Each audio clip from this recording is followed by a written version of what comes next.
عقیدہ کیا دیا ہے؟ حضرت توجہ کرنا سنیو، دل کے کانوں سے سننا۔ سیالوی کہتا ہے خدا کی قسم جملہ ایسا ہے کہ حضرت عامہ عائشہ صدیقہ نے 1400 سال پہلے اہل سنت جماعت کا عقیدہ یوں پیش کر دیا جیسے سمندر کو کوزے میں بند کر دیا جاتا ہے، اور جملہ ایسا ہے آخر تک سبحان اللہ کی گونج آنی چاہیے اور اپنا عقیدہ سن کے دل مچل جانا چاہیے، اور جن کا ان کے معارض عقیدہ ہے وہ بھی اپنا عقیدہ حضرت عامہ عائشہ صدیقہ کے عقیدے کے مطابق کر لیں۔ توجہ کرنا، حضرت عائشہ صدیقہ نے یہ نہیں فرمایا کہ اگر نماز استسقاء پڑھی ہے، توبہ استغفار کی ہے، اب اور تیسرا راستہ کون سا ہے؟ پڑھو نمازیں، کرو سجدے، اللہ کی مرضی یا بارش دے نہ دے۔ نہ، حضرت عامہ عائشہ صدیقہ نے قیامت تک رہتی دنیا تک ایک عقیدہ دے دیا ہے، مبارک سنیو یہ تمہارا مقدر ہے کہ حضرت عامہ عائشہ صدیقہ والا عقیدہ اور اجتماعی عقیدہ صحابہ کا وہ اہل سنت کے کھاتے میں آیا ہے۔ حضرت توجہ کرنا، حضرت عامہ عائشہ صدیقہ نے صحابہ کو راستہ کیا دکھایا؟ ہمیں قبر پرست کہنے والوں، ہمیں قبر کا پجاری کہنے والوں، ذرا اس بات کا بھی جواب دو۔ حضرت عامہ عائشہ صدیقہ نے فرمایا میرے پاس کیوں آئے ہو؟ انظروا قبر النبی صلی اللہ علیہ وسلم، حضور کی قبر جو موجود ہے۔ حدیث کا میں ذمہ دار ہوں، اگر حدیث نہ ہو، حدیث کا میں ذمہ دار ہوں۔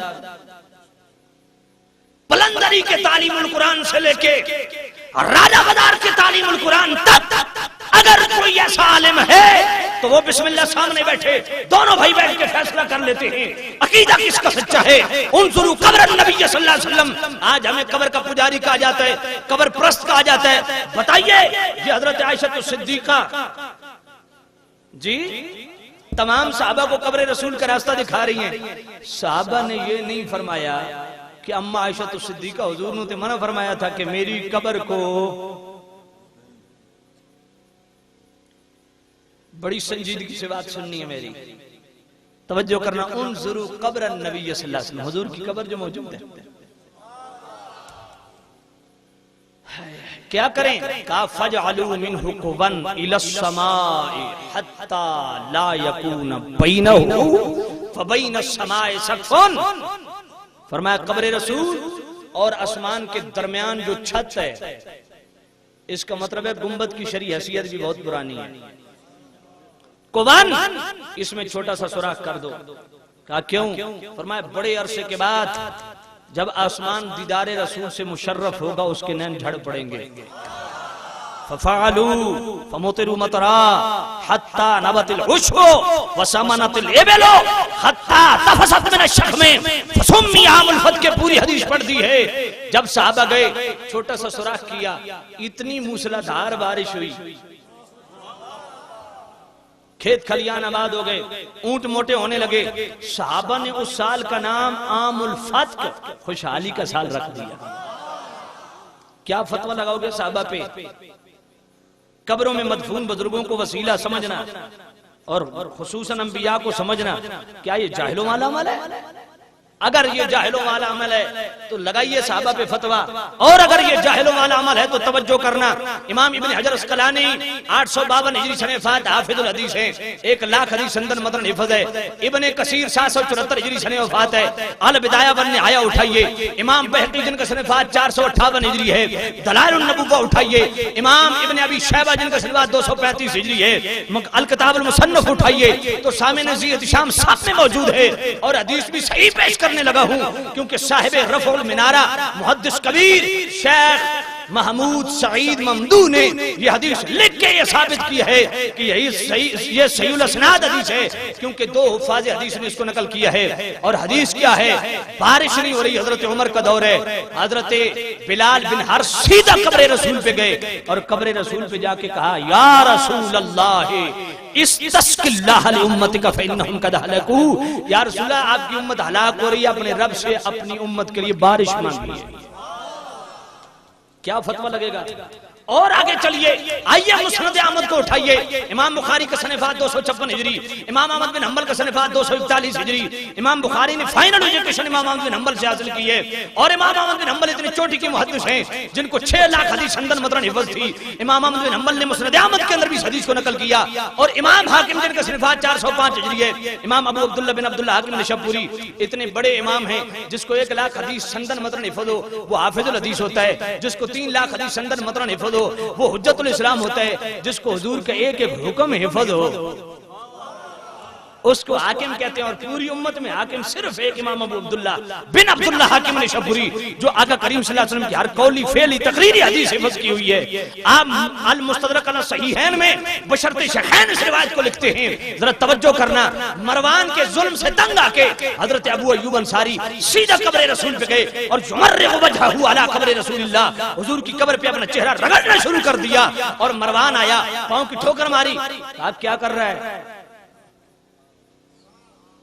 حضرت ابو ایوب انصاری کھڑے ہو گئے, مبارک کو سنیو ذرا عقیدہ سننا, اور جو میرے ساتھی غلط فہمی کا شکار اپنا عقیدہ درست کر لیں.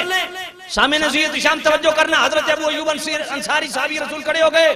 فرمایا مروان مجھ سے پوچھتا کیا کر رہا ہے؟ فرمایا نعم انی لم آت الحجر انما جئت رسول اللہ, میں جانتا ہوں میں کیا کر رہا ہوں, میں کسی پتھر کے پاس نہیں آیا, اللہ کے رسول کے پاس آیا. کتنے دلائل پیش کروں یار, ادھر سے موسم کو بھی دیکھ رہا ہوں, ادھر سے سپیڈ میں نے پکڑی ہوئی ہے, جتنی تیزی سے ہو سکتا ہے دلائل آپ تک پہنچاؤں. اور اگر قبر میں مدفون بزرگوں کا وسیلہ جاہلوں والا عمل ہے, اور ان قبر میں مدفون بزرگوں سے مراد اولیاء اللہ ہیں, تو پھر جواب دیجئے وہ فتاوی شامی جس سے گلہار شریف کے مفتی بھی فتویٰ دیتے ہیں, جس سے تعلیم القرآن کے مفتی بھی فتویٰ دیتے ہیں, وہ فتاوی شامی جو مفتی الاناف امام شامی کا جناب والا لکھا ہوا. ذرا توجہ کرنا, ہم اہل سنت بریلوی مسلک بھی وہاں سے فتویٰ دیتے ہیں, دیوبندی بھی وہیں سے فتویٰ دیتے ہیں. فتاوی شامی کو نہ ہم ٹھکرا سکتے ہیں, نہ دیوبندی ٹھکرا سکتے ہیں, نہ گلہار شریف والے ٹھکرا سکتے ہیں, نہ تعلیم القرآن پلندری والے ٹھکرا سکتے ہیں. فتاوی شامی پہلی جلد 138 پہ یہ روایت موجود ہے, امام شافعی جیسے فقیہ اور محدث. آپ کیا فرماتے ہیں؟ فرماتے ہیں انی لاتبرک بابی حنیفہ, میں امام اعظم ابو حنیفہ سے برکت لیتا ہوں. کیسے؟ واجیء الی قبرہ,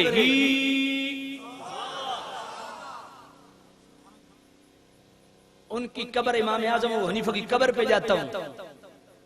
فاذا عرضت لی حاجۃ صلیت رکعتین عند قبرہ, اور حضرت امام اعظم ابو حنیفہ کی قبر کے ساتھ کھڑے ہو کے 2 رکعت نفل پڑھتا ہوں. فتقضا سریعا, فرمایا 2 رکعت بعد میں پورے ہوتے ہیں, اللہ امام اعظم ابو حنیفہ کی برکت اور وسیلے سے مشکل پہلے حل کر دیتا ہے.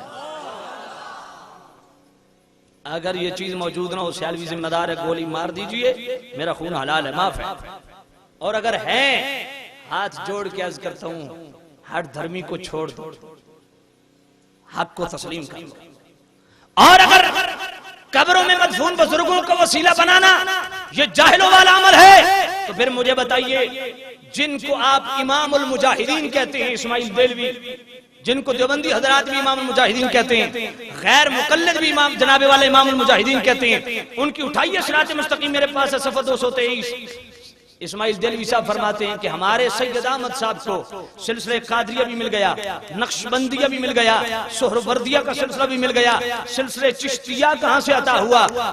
تو اسماعیل دیلوی صاحب جن کو تم امام المجاہدین کہتے ہو, وہ جناب والا لکھتے ہیں صراط مستقیم کے اندر اگر یہ چیز موجود نہ ہو میں تمہارے ہاتھ پہ بیعت کر لوں گا, اگر ہو تو میری بیعت کرنے کی ضرورت نہیں, آ جائیے گلہار شریف اور حضرت کے ہاتھ میں ہاتھ دے دیجیے.